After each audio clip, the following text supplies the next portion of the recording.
sebenarnya. Lisan ni, sebagaimana saya sebutkan tadi, dengan lisan kita boleh masuk syurga, dengan lisan juga kita boleh masuk neraka. Dan dengan lisan juga untuk kita nak muhasabah diri kita, merenung diri kita, jantung yang di dalam ni hitam ke putih, ke dia kelabu, dengan lisan. Orang lain tak perlu tuding jari pada kita ni, hang ni dah guna ni, hang ni. Kita sendiri boleh kata dekat diri kita. Sebab kita sendiri yang sedang apa yang kita lakukan dalam hidup seharian. Jantung itu adalah raja. Jantung itu adalah, kita kata, ketua bagi diri kita. Apa yang ketua itu mau, tentera dia akan melakukan. Tentera dia apa? Tangan, kaki, mulut, mata, otak. Tu kita kata tentera kita. Jantung ni, dia nak main nombor ekor. Dia nak mencuri. Otak akan cari jalan. Lagu mana nak ambil nombor hak yang bagus? Otak akan cari jalan. Lagu mana kita nak masuk rumah orang, orang tak sedang. Tangan, dia akan main peranan dia. Kaki, dia main peranan dia. Jalan pelan-pelan, jangan duk belaga pasu. Jalan pelan-pelan, jangan duk buka pintu tu deras sangat. Buka pelan-pelan bagi orang tak sedang. Semua tu dia akan berjalan selari dengan apa yang dalam ni mau. Jadi, yang ni yang mana saya sebut pada tuan-tuan perempuan, berbalik kepada lisan tadi ni, mulut kita ni, kita boleh menilai dalam kita itu bagaimana. Sebab yang di mulut ini, dia mencerminkan apa yang di dalam. Yang di mulut ini, dia ekspresi apa yang di dalam. Lazimnya, bukan kita kata semualah, bukan lazimnya, yang di mulut dia ekspresi apa yang di dalam. Jadi kalau dia menyebutkan sesuatu yang makruf, sesuatu yang kita kata kebajikan, kebaikan, maka kita boleh nampak lazimnya hak dalam ni pun juga adalah baik. Tapi kalau dia menuturkan yang mungkar, kejahatan, maka lazimnya yang dalam ni pun ada masalah. Kita kata lazim, kita tak boleh kata garanti dah. Sebab apa? Sebab yang ni pun kita kata dia benda yang di luar, dalam tu tak nampak. Manusia itu kita kata pandai berlakon. Apa contoh yang Allah bagi manusia pandai berlakon? Orang munafik, mereka mengatakan mereka beriman, tapi sebenarnya tak beriman pun. Orang munafik, bagaimana kita kata sikap mereka? Solat bersama-sama dengan kita, puasa di bulan Ramadan, menunaikan haji, buat segala amalan-amalan yang orang Islam lainnya buat. Tapi apa yang mereka katakan, apa yang mereka perbuat tak sama macam yang dalam ni. Lisan mereka nasihat, lisan mereka menyuruh kepada yang makruf, mencegah kepada yang mungkar, tapi dalam ni lain. Jadi sebab tu kita kata lazimnya kalau mulut kita, kalau lisan kita mengatakan perkara-perkara yang mungkar, itu tanda jiwanya ada masalah, jiwanya ada kekotoran, dia kena cuci diri dia. Tapi kalau lazimnya lisannya itu menuturkan yang makruf, menuturkan yang kita kata kebajikan, kita nampak insya-Allah mudah-mudahan elok, mudah-mudahan suci jiwa dia. Jadi ini tuan-tuan perempuan, kita kata peranan lidah tu macam mana. Dan di sini juga hari-hari kita kata tanpa penat, lelah, daripada kita celek mata sampailah kita tutup balik mata. Lidah ni duduk kerja tanpa dia mengenal erti jemu dah aku cakap, penat dah aku cakap, tak larat dah nak cakap. Lidah ni jenis tak, kita kata cakap banyak-banyak pun dia tak penat. Dia tak penat. Kita boleh cakap daripada pagi sampai ke petang, sampai ke malam, bersembang dan sebagainya, dia tak penat. Tapi kita kena ingat natijah dia, kesan dia daripada apa yang kita cakap. Kadang-kadang kita jumpa kawan kita, kita pergi minum dekat kedai kopi, kita cerita main cerita politik, main cerita hak ni, main cerita hak ni. Lepas tu dia bawa pula, dia ni bukan betul ingat ni. Pergi cerita tentang keburukan orang, pergi cerita tentang keburukan kawan ni, pergi cerita tentang keburukan kawan ni.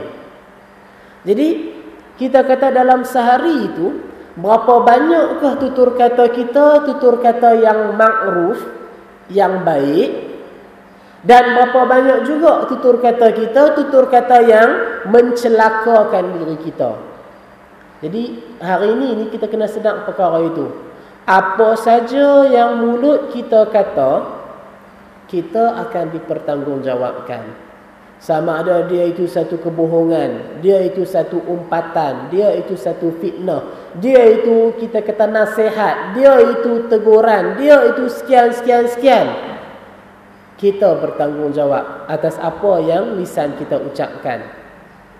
Kalau kita mengatakan perkara yang makruf, perkara yang baik, alhamdulillah, kita kata beruntunglah pada Tuhan dia.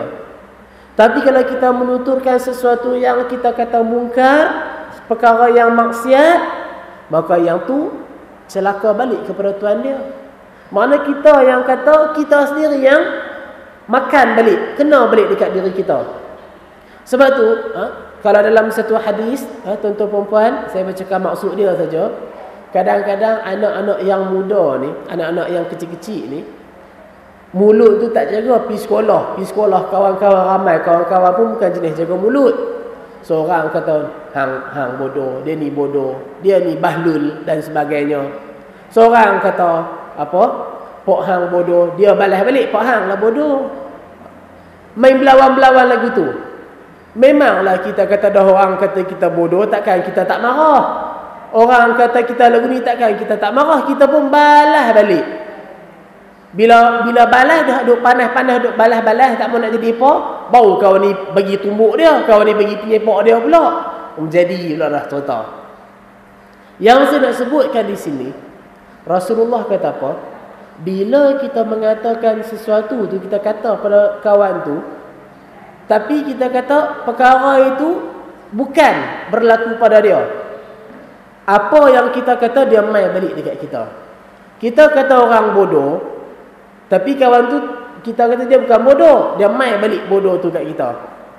Kita kata kawan tu, weh babi, weh lagu ni.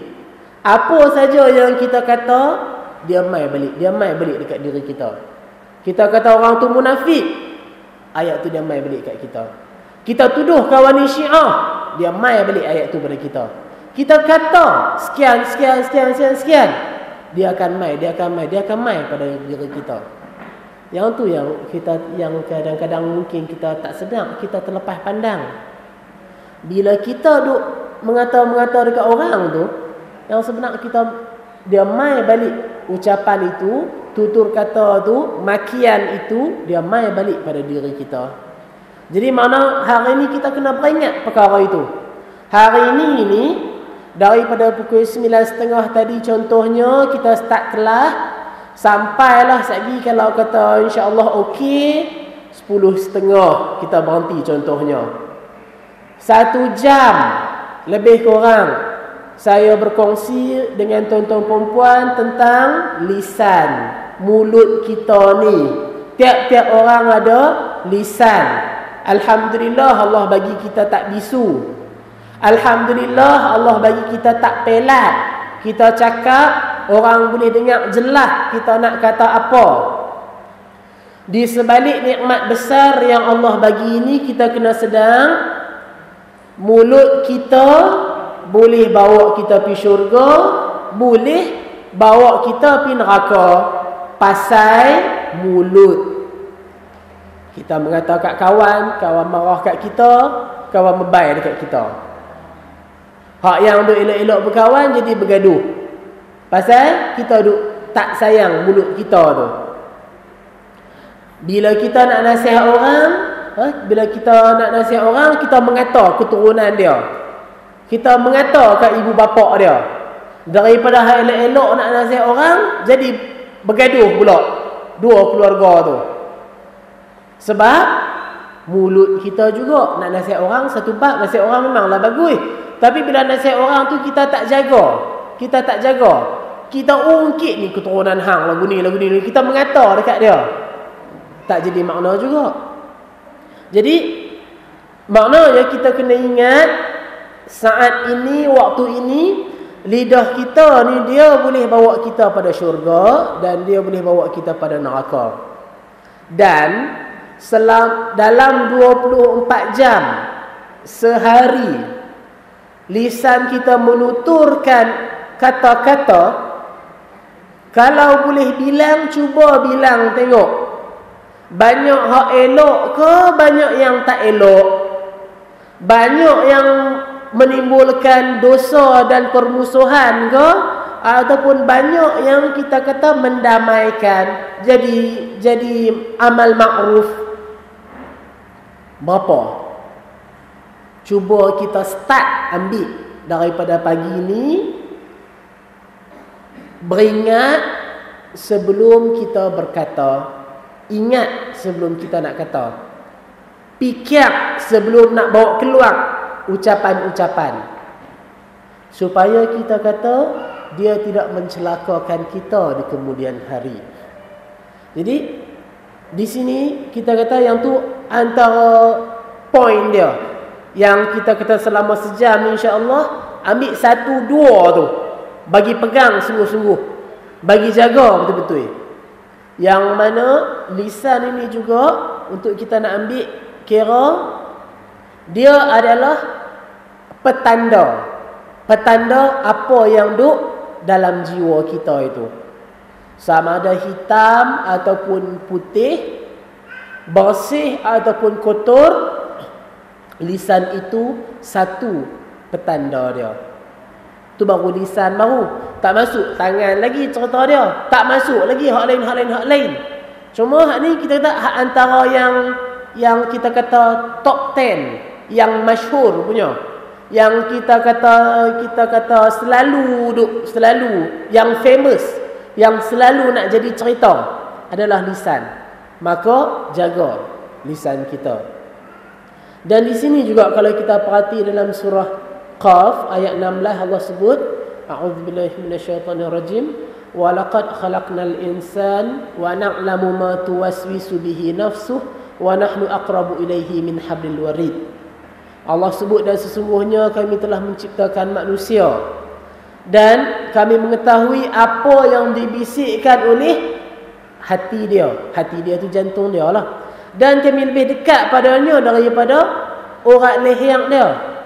Allah sebut Allah lebih dekat dengan kita ni, dengan setiap kita ni daripada urat leher kita sendiri ni. إذ يتلقى المتلقيان عن اليمين وعن الشمال قعيد ما يلفظ من قول إلا لديه رقيب عتيد. Ketika dua orang malaikat mencatat amal perbuatan dia, seorang duduk di kanan kita, seorang lagi duduk di kiri kita. Kita kata satu malaikat duduk di sebelah kanan kita, satu malaikat duduk di sebelah kiri kita. Ma yalfizu min qaulin, tidak adalah satu ucapan pun yang dia ucapkan, yang kita ucapkan, illa ladaihi raqibun atid, melainkan bersama-sama kita itu ada pengawas-pengawas yang mencatat, yang selalu duk tulis apa saja yang kita ucapkan. Yang ni Allah cerita sebagai peringatan untuk diri kita. Bersama-sama kita itu ada pengawas dia. Kalau kita buat baik, pengawas yang mencatat amal kebajikan dia akan tulis. Kalau kita buat sebaliknya, pengawas yang dipertanggungjawabkan untuk nak tulis yang mungkar, yang maksiat, dia akan catat kejahatan tersebut. Tak akan tertinggal satu apa pun. Jadi yang ni yang kita kata tuan-tuan perempuan yang kita kena selalu beringat.